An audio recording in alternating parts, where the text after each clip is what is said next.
어느 순간 예전에는 없었어요. 불과 5년 전만 해도 초등학생이 수능 문제를 도대체 왜 풉니까? 원래 없었어요. 수능 국어를 도대체 왜 걱정하는지 모르겠는데 그때까지만 해도 이렇게 아이들이 이런 문제를 풀면서 이게 이 아이의 문해력이야, 독해력이야 이렇게 부르지 않았었거든요. 근데 어느 순간부터 그게 모든 아이들의 문해력과 독해력 수준이 됐어요. 이 문제를 얼마만큼 풀 수 있냐, 이 역량이 수준이 됐고 그 세태 안에서 정말 되게 재미있는 건요.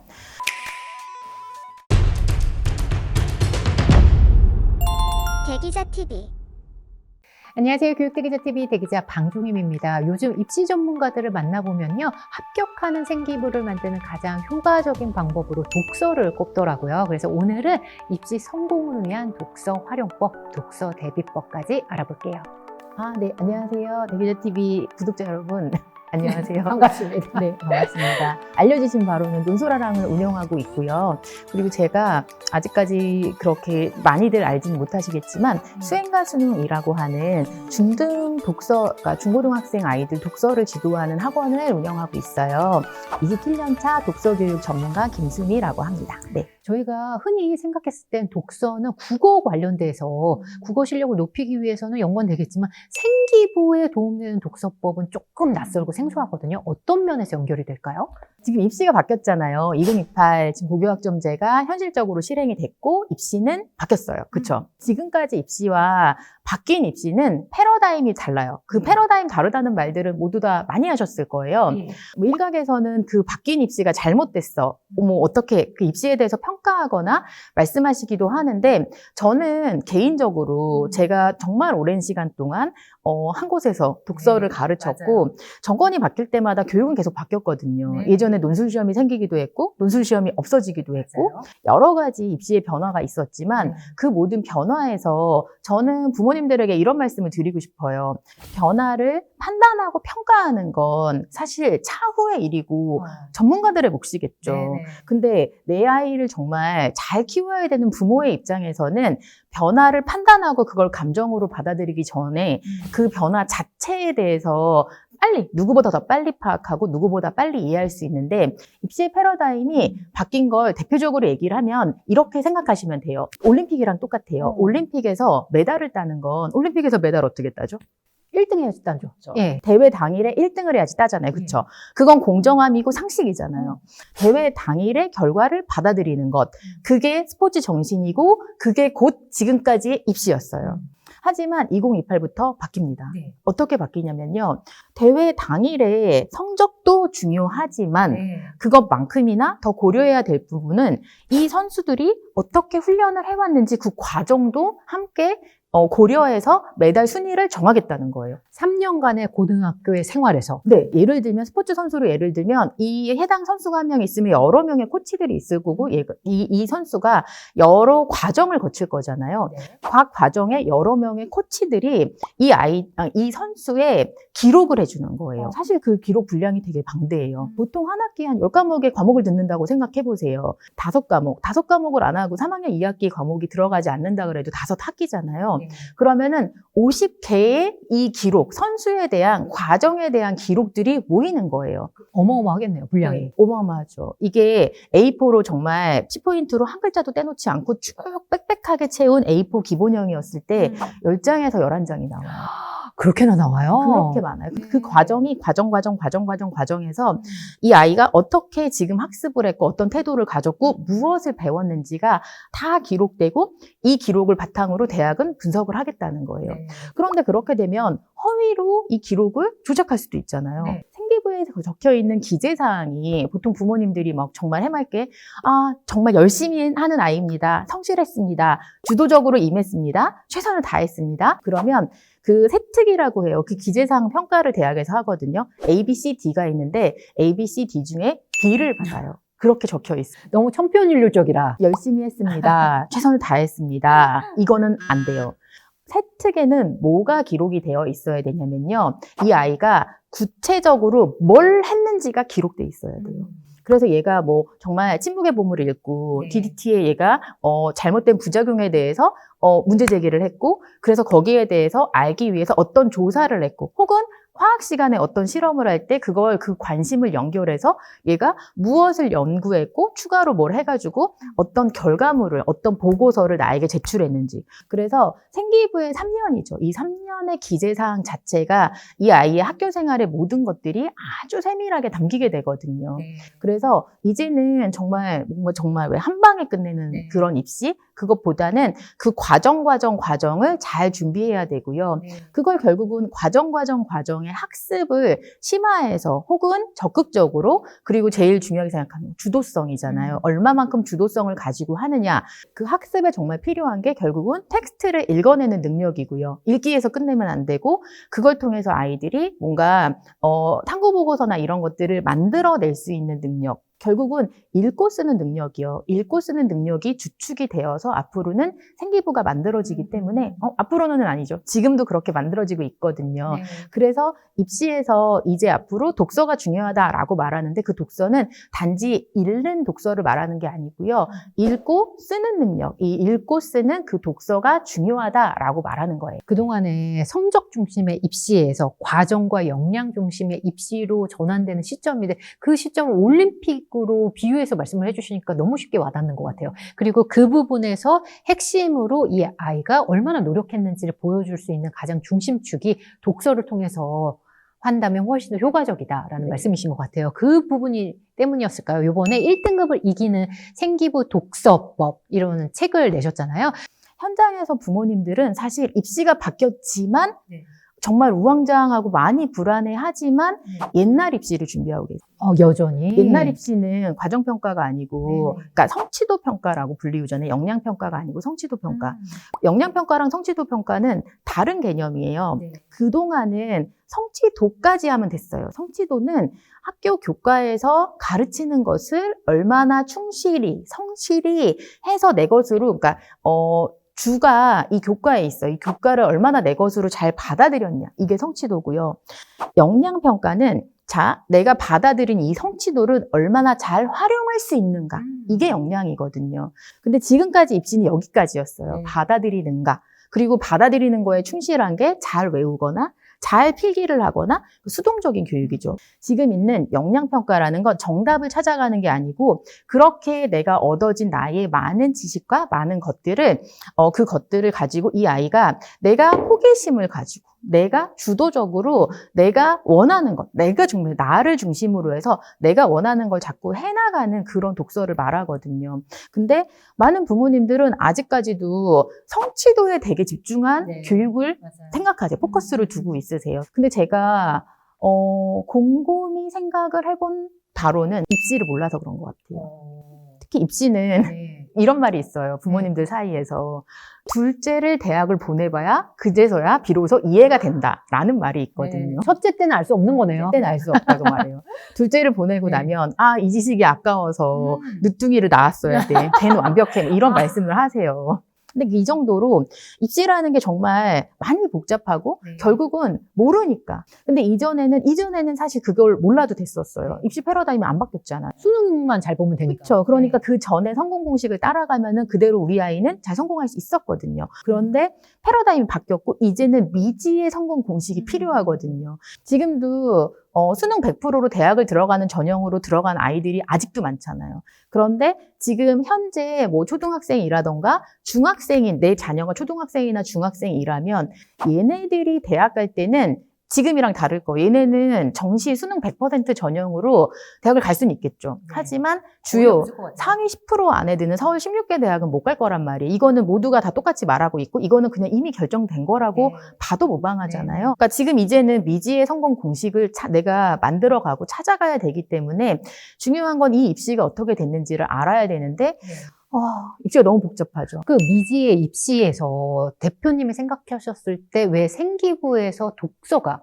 그 미지의 입시에서 왜 독서가 중요할까요? 과거의 독서는 일단 뭐 양적인 걸 확보하거나 아니면은 그러니까 양적인 걸 확보하거나 혹은 뭐 문해력이라는 능력을 확보하는 그런 게 독서가 메인이었었는데 지금의 독서는 진로 적성을 찾아가는 나침반의 역할을 해줄 수 있거든요. 그러면 적성과 탐구력을 높이는 방향성에서 가장 중요한 게 독서인 것 같다. 네, 그거는 그냥 누가 봐도 핵심 독서잖아요. 네네. 그렇죠. 그렇다면 이제 시기별로 아마 초중등 부모님이 많이 생기고 뭐야? 독서가 왜 중요해? 하는 부분에서 이해가 되셨을 것 같아요. 그럼 이제부터는 조금 더 구체적으로 하우투를 좀 여쭤보려고 해요. 이 초등 시기에 탐구 역량까지 높이기 위한 독서법은 어떻게 해야 될까요? 초등 시기는 거의 탐구력의 근육을 키울 수 있는 골든타임인 것 같아요. 골든타임인데 이때 아이들은 정말 호기심을 가지고 다양한 생각을 하면서 책을 읽으면 그게 정말 제일 베스트거든요. 네. 그런데 보통 부모님들은 그렇게 정말 이 아이를 미지의 세계로, 정말 미지의 세계예요. 내가 호기심을 느끼는 미지의 세계로 안내하는 역할을 하기보다는 그걸 잘라내고 커트하는 감시자 역할을 더 많이 하세요. 너는 어떤 책을 읽어야 돼? 그쵸? 읽을 책 정해주시죠. 분야도 정해주시죠. 몇 학년에 뭘 해야 되고, 몇 학년에 뭘 해야 되고. 제가 부모님들에게 가장 많이 받는 질문도 그거거든요. 몇 학년에 무슨 책을 어떻게 읽어야 되나요? 이런 감시자의 역할을 맡는데 아이들마다 저마다의 흥미적성이나 이런 방향들은 다르고 근데 거기에서 제일 핵심 역량은 질문할 수 있는 힘이거든요. 그러니까 아이들이 호기심을 갖고 거기에 스스로 의문점을 갖고 그걸 찾아가는 독서를 해야 되는데 이 아이들의 호기심이나 이런 것들이 중심에서 벗어났다는 이유로 많이들 커트하는 그런 독서를 시키는 것 같아요. 그러니까 그게 제일 큰 문제인데 초등 독서에서는 일단 아이가 원하는 독서를 할 수 있도록 가이드해 주는 게 되게 필요해요. 그래서 그런 부분들을 좀 많이 고민해 보셨으면 좋을 것 같고요. 그리고 두 번째로는 초등 독서에서는 왜 내가 흥미진진하게 막 여기는 것들을 소비하는 형태, 이 아이가 책의 재미를 느껴서 독서 습관을 잘 형성하는 게 사실 가장 중요하잖아요. 그래서 그런 흥미 위주의 독서를 해왔는데 여기에서 초등 고학년, 5학년, 6학년이 되면 이걸 바꿔줘야 되거든요. 나의 관심 분야에 내가 호기심을 가지고 내 그 호기심을 해결해 나가는 그 즐거움, 요런 다른 개념의 다른 개념의 즐거움을 찾아가는 그런 독서를 아이들이 할 수 있어야 돼요. 흥부전을 읽었다고 해볼게요. 착한 일을 해서 복을 받았고, 놀부는 벌을 받았어. 그냥 그 자체가 재밌잖아요, 아이들한테. 근데 아이들이 흥미로서의 독서를 해요, 그렇게. 흥미진진한 걸 소비하는 그런 소비로서의 독서를 하고요. 그 탐구로서의 독서는 그걸 찾아보는 거예요. 예를 들어서 유산 분배가 불공정했잖아요. 그런 불공정했던 그런 유산 분배가 어떤 결과를 만들어냈는지에 대해서 궁금해한다라던가 아니면은 뭐 흥부가 그 대리곤장 알바를 하잖아요. 대리로 곤장을 받잖아요. 그거 정말 법집행의 부조리인데 그런 부조리가 발생할 수 있었던 법의 근간, 그 근간은 무엇이, 그러니까 어떤 이해가 잘못됐기 때문에 그런 것들이 생겼나, 이런 것들을 할 수도 있고, 그러니까 이런 것들이 탐구를 하는 그런 독서라고 할 수 있거든요. 이거를 읽다가 질문으로 연결되고 문제의식으로 연결하라는 말씀이신 것 같아요. 네, 맞아요. 그걸 해야 되는데 우리는 너무 기능적 읽기를 해요. 특히 요즘엔 저는 이 세대 아이들이 중고등학교 올라가면 정말 크게 문제가 발생할 거라고 생각하는데 한동안 이게 정말 유행이었었잖아요. 왜 문해력 문제풀이를 초등학교 고학년 때 되게 올인을 해서 수능이 너무 어려우니까 수능 대비로 고학년 문제풀이를 너무너무 올인을 하고 그 결과 그러니까 독서를 할 시간을 빼서 아이들이 문제집을 풀리잖아요. 근데 문제집을 풀릴 때 사용하는 독서력과 탐구를 할 때 사용하는 독서력은 다른 능력이에요. 기능적 읽기라는 건 깊게 사고하면 안 돼요. 문제집에서는 문제가 물어보는 걸 제시문에서 빨리 정확하게 찾아야 되거든요. 근데 여기서 얘가 골똘히 생각을 해요. 그는 왜 이렇게 했을까? 이게 되게 문제의식을 생각할 시간이 없어요. 네, 억울했을 것 같은데 어땠을까? 근데 법은 도대체 왜 이렇게 돼 있는 거야? 라고 생각하는 순간 이 아이가 그 늪에 빠지는 순간 다른 아이들은 정말 토끼처럼 뛰어서 4번과 5번 문제를 풀고 있거든요. 그러니까 얘는 문제를 다 풀 수도 없고. 대표님 너무 정확한 비유세요. 예전에는 없었어요. 불과 5년 전만 해도 초등학생이 수능 문제를 도대체 왜 풉니까? 원래 없었어요. 그때까지만 해도 이렇게 아이들이 이런 문제를 풀면서 이게 이 아이의 문해력이야, 독해력이야 이렇게 부르지 않았었거든요. 근데 어느 순간부터 그게 모든 아이들의 문해력과 독해력 수준이 됐어요. 이 문제를 얼마만큼 풀 수 있냐, 이 역량이 수준이 됐고, 근데 그 수준의 그 과정, 그 세태 안에서 정말 되게 재미있는 건요. 그런 탐구형 독서를 하는 아이들은 아까도 말씀드렸잖아요. 그런 문제를 잘 풀 수가 없어요. 책을 이만큼 쌓아놓고 하루에 뭐 10권을 보는 애인데 문제를 못 푸는 거예요. 그럼 부모님들이 되게 충격받거든요. 그럼 수능 국어를 하는 이 두 개가 서로 충돌하면 그럼 둘 중에 하나를 선택해야 되는 건가요? 탐구형 독서를 그러면은 문제풀이형 수능 국어는 포기해야 되나요? 라고 할 수 있지만 그렇지 않아요.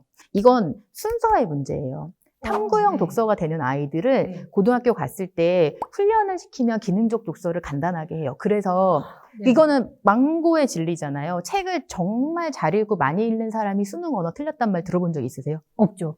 근데 얘는 탐구형 독서를 하는 사람들은 그냥 문제집을 풀면서 그거 훈련하면 되고 고등학교 가서 해도 충분해요. 그러면 대표님, 탐구형 독서가 더 선인 거죠? 네, 그런 그게 중요한 것 같아요. 그렇죠. 그래서 초등학교 고학년부터 탐구형 독서를 할 수 있도록 만들어줘야 돼요. 이 책은 결국 탐구형 독서를 하라는 그게 이 책의 핵심 메시지예요. 초등의 탐구 역량을 키우는 독서에 대해서 말씀을 주셨고, 이제 사실 가장 중요한 게 중등 시기를 많이 놓치는 것 같아요, 대표님. 초등 때 열심히 막 하다가 중등 때는 우왕좌왕하다가 시간을 그냥 흘려보내는 경우들이 너무 정리를 많거든요. 해보면 가장 좋은 스텝, 부모님들에게 스텝을 제안을 해드리면 초등 저학년 때는 일단 텍스트를 정확하게 읽어낼 수 있는 습관을 만들 수 있는 독서 플러스 아이들의 그러니까 흥미로운 책 읽기라는 경험을 자꾸 줘야 돼요. 독서는 어떤 오락 프로그램 보는 것처럼 책 보는 건 정말 재밌는 거야 라는 걸 줄 수 있는 그 독서를 입혀주고요.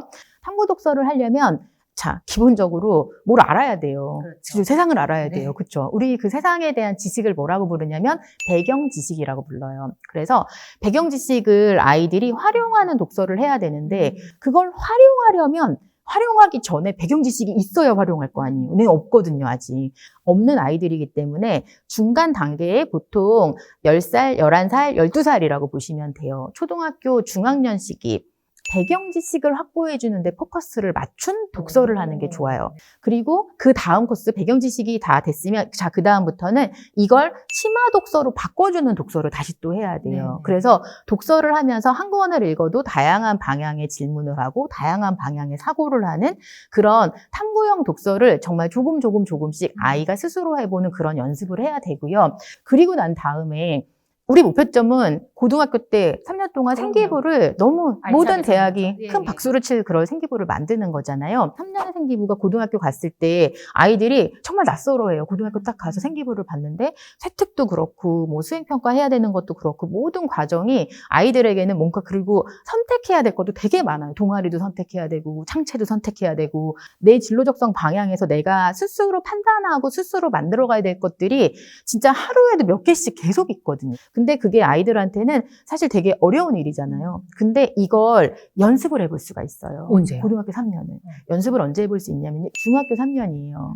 중학교 생기부는 고등학교 생기부와 완벽하게 동일해요. 고등학교 때 우리가 말하는 세특 250자씩 기록하는 거, 과목별로 기록해주는 거 중학교도 똑같이 합니다. 가장 좋은 베스트는요. 초등학교 5, 6학년쯤에 그쯤에 어느 정도 내 진로까지는 몰라도 내 적성 아니면 혹은 계열 정도까지는 이 계열이라는 건 얘가 정말 커서 꼭 그 직업을 가져야 된다 이게 아니에요. 직업을 우리가 고르는 게 아니잖아요.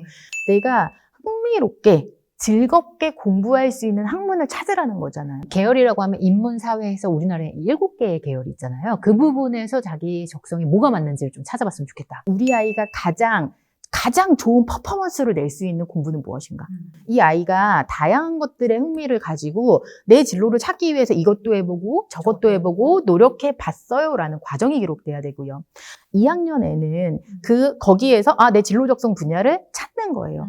그래서 내 적성 분야를 찾아서 심화하는 거죠. 그래서 내가 나는 진로 적성을 뭘로 정했어? 그래서 이 분야의 공부를 어떻게 해봤어 라고 독서로 치면 편독을 하는 정말 정통으로 편독을 하는 시기가 되고요. 고3은 약간 이런 거죠. 고3은 세상을 향한 어떤 히어로가 될 거니? 라고 묻는 그런 과정이에요. 히어로. 뭔가 대단하게 정말 정말 온 세상을 구원하겠어 이게 아니고 나의 나의 진로 적성 분야가 만약에 내가 의대를 꿈꿨다. 그러면은 거기에서도 세부 전공이 있을 거 아니에요. 그래서 내가 만약에 신경정신학과, 신경정신의 정신 계열에 관심이 있다. 그러면 이걸 가지고 있잖아요. 엄마들의 갱년기를 해방시켜줘서 모든 청소년들이 잔소리를 덜 듣는 세상을 만들겠다. 이런 아주 작은 나의 세상에서 아주 작은 일부분의 히어로라고 보시면 될 것 같아요. 이게 확장이에요. 이 확장을 할 수 있는 이런 독서를 해야 되거든요. 이걸 해볼 수 있는 시간이 중학교예요. 중학교 똑같이 기록이 된다고 했잖아요. 네. 1학년 때 진로적성을 탐색하는 다양한 활동들을 한번 해보고 네, 자유학년제니까 더 좋죠. 네, 자유학년은 어쨌든 진로적성을 탐색하는 학년이잖아요. 해보고. 근데 여기서 기억하셔야 되는 게 있어요. 중학교 생기부에서 세특 기재를 다른 거는 다 똑같이 기재를 하거든요. 세특 기재는 1학년만 해주시고요. 2학년, 3학년은 상위 10% 혹은 15%, 그러니까 실제 사례로 지원이란 친구인데 이거는 이 책에 적혀있던 사례는 아니었고요. 그 친구는 전작인 독서력 수업에 적혀있던 아이인데 그 친구가 영재고를 가려고 진짜 열심히 준비를 했고 3년 동안. 그리고 얘는 세특 관리도 진짜 열심히 했었거든요.